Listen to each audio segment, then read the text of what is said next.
Halo semuanya, aku Arif dan selamat datang di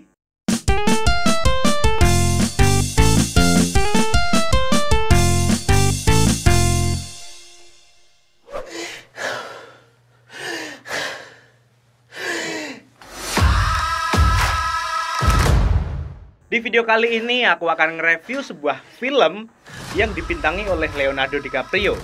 Film ini sebenarnya tayang di bioskop, tapi mulai tanggal 24 kemarin sudah bisa disaksikan secara global di platform Netflix. Film ini berjudul Don't Look Up yang disutradari oleh Adam McKay. Nah, Adam McKay ini sebenarnya bukan sosok yang asing lagi di dunia perfilman Hollywood, karena kalau kalian pernah nonton film dengan judul The Big Short atau Vice, itu garapan sutradara Adam McKay dan dua film itu sebenarnya bagus. Tapi apakah Don't Look Up ini juga film yang bagus seperti dua film populernya yang sebelumnya? Kenapa muncul pertanyaan apakah film ini bagus atau jelek? Sebenarnya karena film ini di pasaran memiliki resepsi yang cukup beragam. Di satu sisi banyak orang yang mengatakan film ini bagus, keren. Di sisi lain ada juga orang yang mengatakan film ini jelek, membosankan, gak masuk akal. Kenapa film itu bisa mendapatkan resepsi yang cukup campur aduk? Kita bahas nanti. Sekarang kita ngomongin sinopsisnya dulu deh. Film ini bercerita tentang sosok astronom yang bernama Kate DiBiase. Dia diperankan oleh Jennifer Lawrence. Dia secara tidak sengaja menemukan komet. Secara sepintas ini merupakan berita yang cukup menyenangkan. Seorang astronom menemukan komet. Tapi saat Kate DiBiase ini mendiskusikan komet yang dia temukan dengan dosen yang bernama Dr. Randall Mindy, yang diperankan oleh Leonardo DiCaprio, ternyata komet itu tidak hanya sekedar komet yang melintas di luar angkasa sana. Karena ternyata komet itu akan menabrak bumi dalam waktu sekitar 6 bulan. Dan komet itu berukuran kira-kira 6-9 km. Nah, dengan membawa kabar yang mengejutkan itu, Kate DiBiase bersama Dr. Randall Mindy pergi menemui orang yang memiliki otoritas paling tinggi di Amerika Serikat, yaitu tak lain dan tak bukan adalah President of United States, yang mana di film ini merupakan seorang perempuan. Nah, yang menjadi fokus film ini adalah si Kate dan Dr. Randall itu mereka berdua panik dengan membawa berita bahwa dalam 6 bulan bumi akan dilanda kiamat. Tapi seakan-akan seluruh dunia menyambut kabar itu dengan tawa. Mereka nggak serius menanggapi hal tersebut. Film Don't Look Up ini meskipun genrenya masuk genre disaster, tapi lebih condong ke komedi satir. Karena di film ini kita akan banyak menemukan semacam cemohan-cemohan yang disusun oleh sutradara, dan kita penonton yang melihat cemohan-cemohan itu dalam bentuk adegan-adegan yang ada. Contohnya gini deh, di film ini kita akan melihat bagaimana sosok-sosok penting, entah itu artis, entah itu pejabat publik, mereka memiliki sosok asli yang sangat berbeda saat mereka berada di depan kamera. Bahkan sampai ke presidennya sendiri bersama dengan staff-staffnya. Di film ini mereka diperlihatkan orang yang sangat cuek dan nggak ada yang lebih mereka pentingkan selain jabatan mereka sendiri. Bahkan saat mereka diterpa isu-isu miring, kalau jabatan mereka masih aman, mereka nggak akan ambil pusing. Bahkan saat bumi akan dilanda kiamat dalam waktu 6 bulan, kalau jabatan mereka masih aman, mereka akan fine-fine aja. Tapi di film ini juga kita sempat diperlihatkan ada semacam skandal, kasus yang menimpa si presiden itu yang diperankan oleh Meryl Streep. Dan sejak adanya skandal itu yang jelas mempengaruhi masa jabatannya atau posisinya dia sebagai presiden, barulah staf kepresidenan mulai menganggap penting adanya ancaman komet yang akan jatuh ke bumi.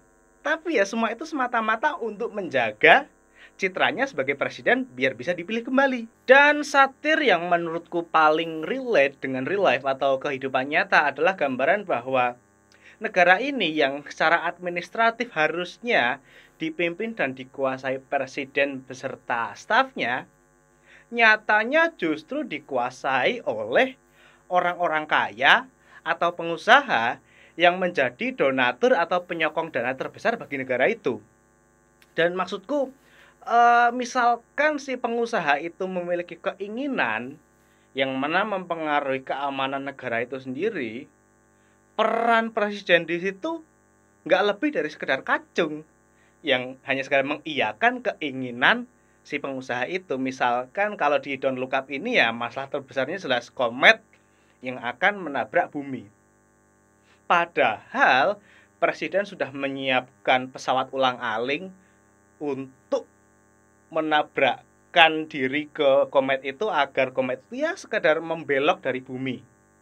Sudah diluncurkan, tapi kemudian pesawat itu dibatalkan penerbangannya hanya karena si pengusaha ini melihat adanya kandungan mineral yang cukup langka di komet itu dan ingin memanfaatkan material itu untuk kepentingan bisnis semata. Separah itu. Ada begitu banyak komedi-komedi satir di film ini, dan kalau dipikir-pikir lagi sebenarnya isi dari film itu ya cuma itu. Maksudnya gini, bagus komedi-komedi satir kita bisa melihat ya, tapi ya itu gambaran nyata, orang-orang juga udah berpikir seperti itu. Jadi nggak ada hal yang spesial dari misalkan sifat asli pejabat publik yang jelek, terus selebriti-selebriti yang menjual kehidupan palsunya untuk engagement, dan pengusaha-pengusaha yang punya kuasa besar di balik layar. Ya sebenarnya tanpa ada film itu, semua orang tahu. Dan film itu dipenuhi dengan penuh satir-satir seperti itu tanpa adanya hal-hal lain yang lebih menjual. Tapi jangan salah paham. Film ini memiliki premis yang sangat bagus, konsep yang sangat bagus, tapi entah mengapa dalam eksekusinya justru terlalu fokus pada penempatan komedi-komedi satir yang ada. Sehingga ini film mau dibawa kemana sih sebenarnya? Pesan yang ingin disampaikan sutradara itu dia mau menyampaikan apa? Kalau cuma komedi-komedi satir, yang ngapain sampai repot-repot bikin genre disaster? Terus aku nggak tahu seberapa besar budget untuk film ini, yang jelas nggak sedikit. Karena itu dibuktikan dengan jajaran cast yang nggak main-main. Tadi aku udah nyebutin ada Leonardo DiCaprio, ada Jennifer Lawrence, ada Meryl Streep. Gak cuma itu aja nama-nama besar yang ada di film ini. Ada lagi Timothée Chalamet, terus Cate Blanchett, terus siapa lagi? Iya, semua, hampir semua nama-nama besar itu ada di film ini. Oh iya, ada Jonah Hill juga. Dan aku juga gak tahu kenapa mereka harus dikumpulkan dalam satu film, tapi nyatanya karakter mereka nggak ada yang cukup spesial. Jadi ya pemborosan biaya tapi dengan luaran yang nggak begitu maksimal. Masih ngomongin cast nih, sebenarnya ya kalau dipikir-pikir nggak 100% mubazir sih. Aku cukup terhibur dengan penampilan Leonardo DiCaprio karena ya mungkin salah satu alasan atau mungkin satu-satunya alasan kenapa Leonardo ditawari untuk menjadi pemeran utama di film ini ya kita semua tahu lah. Leonardo itu paling wangun, paling pas kalau memerankan acting marah-marah, depresi, frustasi. Ya pokoknya yang bentak-bentak itu ya paling cocok itu ya si Leonardo DiCaprio. Dan di film ini jelas lah dia marah-marah itu udah hal yang biasa, dan mungkin itu satu-satunya hal yang bisa aku tangkap dari alasan kenapa ada Leonardo DiCaprio di film ini. Cukup menghibur, tapi ya cuma itu aja.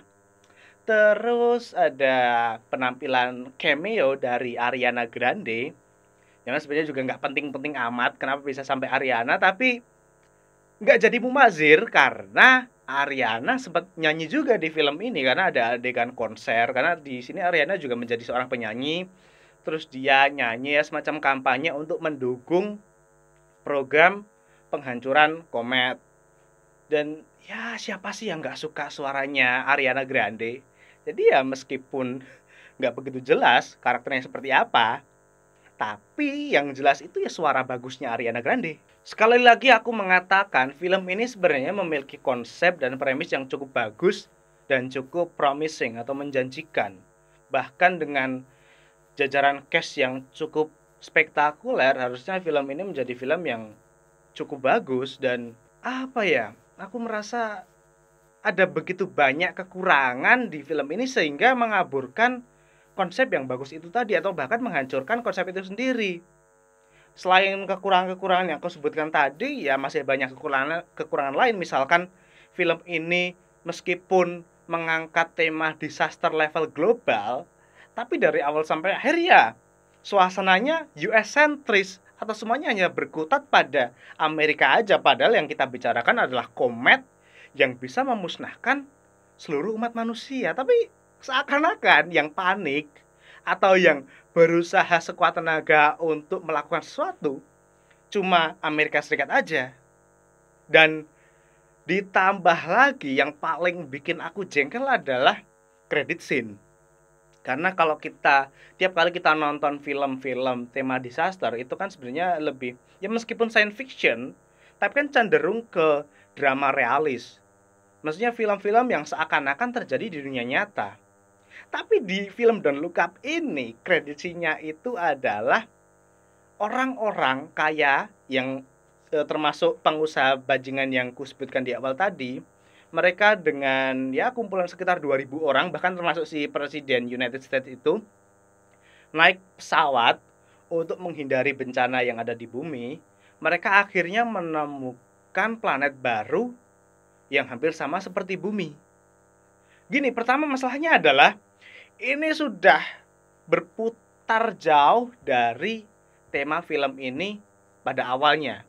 Dari tema disaster yang harusnya cenderung ke realis menjadi science fiction atau bahkan fantasi. Terus yang kedua, aku juga baru ngeh kalau misalkan ada film-film tema disaster terus orang-orang kaya mereka menyewa bunker atau bahkan pesawat terus menuju ke tempat di mana ada penghidupan yang hampir mirip dengan bumi. Harusnya kan kalau mereka ingin membuat peradaban yang baru, orang-orang yang naik pesawat itu kan orang-orang muda, orang-orang yang belum tua, yang secara sel reproduksi itu masih aktif. Tapi di film ini, orang-orang kaya yang naik pesawat dan menemukan planet baru, itu didominasi oleh orang-orang tua. Ya meskipun memang sedikit masuk akal, karena realitanya di dunia ini orang-orang yang benar-benar kaya, itu adalah orang-orang yang tua. Karena anak-anak mereka yang masih muda secara teknis belum mewarisi kekayaan orang tua atau kakek mereka atau paman mereka, sehingga ya yang disebut orang kaya orang-orang tua itu. Tapi ya realitanya bagaimana coba, orang-orang tua menemukan planet baru, terus reproduksinya gimana, memulai peradaban barunya bagaimana. Tapi ya kita nggak perlu memikirkan itu lebih detail karena seluruh kredit scene yang ada di sini itu udah nggak masuk akal, udah ya menghancurkan cerita lah. Tak masuk akal. Meskipun banyak sekali kekurangan dari film ini yang udah aku bahas, tapi jujur aku katakan aku cukup terhibur.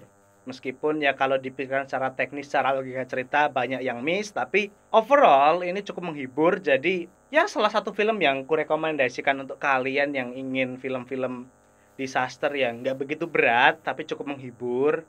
Ini cocok banget buat ditonton. Apalagi ini sudah tayang di Netflix sehingga ya bisa ditonton lebih gampang lah daripada nonton di bioskop. Jadi intinya film ini akan ku beri skor 6,9, cukup bagus kali ya. Oke, mungkin itu dulu review dari Disklik kali ini. Kalau kalian suka ya silahkan klik like. Kalau kalian nggak suka boleh diklik tombol dislike. Terus kalau kalian memiliki rekomendasi tentang konten-konten yang ingin kami bahas, silahkan tulis di kolom komentar. Dan bagi kalian yang baru pertama kali nonton konten dari Disklik, kupersilahkan dengan senang hati untuk subscribe dan nyalakan lonceng notifikasinya biar kalian gak ketinggalan video terbaru dari kami. Sekian and see you next time.